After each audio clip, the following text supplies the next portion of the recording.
जो मंच को जाए आपण के नित्य प्रतिदिन जदि ओडिया चैनल टीवी खोलिबे 21 ओडिया चैनल रे 42 जन प्रवचक दौथे नहीं कि माँ दौरान मु एते बड़ प्रवचक नुह ये प्रवचन देवाक आसी कि एते बड़ ज्ञानी नुह माँ ज्ञानर कथा कहवाक आसी दैनंदिन जीवन में घटुवा मनीष जीवन में घटुवार कथा आपण को आगे प्रतिपादन करने को आसी किसी कथा कहबी आगे से कहबी पथर भितर ठाकुर खोजिले मोह माया खाली तुटे गुरु गुरुजन जीवंता ठाकुर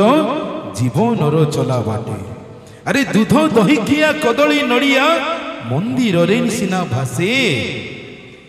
दूध दही खिया कदली नड़िया मंदिर रे सिना भासे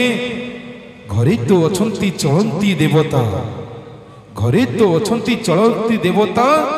जनक जननी बेसे जीवन में जिते पाठ पढ़ु जिते बड़ आगु को हेले जीवन में केबे भी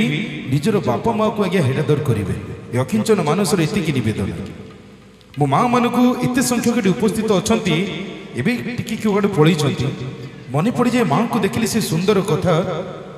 एत सुंदर भाव में लिखिं कवि सूर्य नंद किशोर बल कौन कहले कि बक्षरु रकत निगाड़ी आमको मनीष करिछि जी बक्षरु रकत निगाड़ी आमको मनीष करिछि जी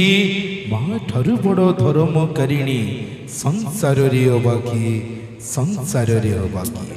अरे दुनिया रे हेई था पछे तुमे जिते बड़ धनी दुनिया रे हेई था पछे तुमे जिते बड़ धनी ए दुनियाटा चालू थाउ तुम कथा माने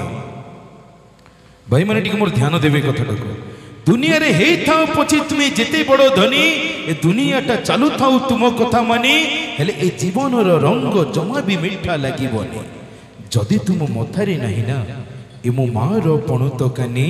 मो माँ रो पणुत कानी सतरे निज जन्मदात्री माँ पांडे जोरदार करता ऐसा करबे सतरे माँ रो ऋण दुनिया रे कौन सी संतान ना केबे सुझी पारिछि ना केबे सुझी पारिबो।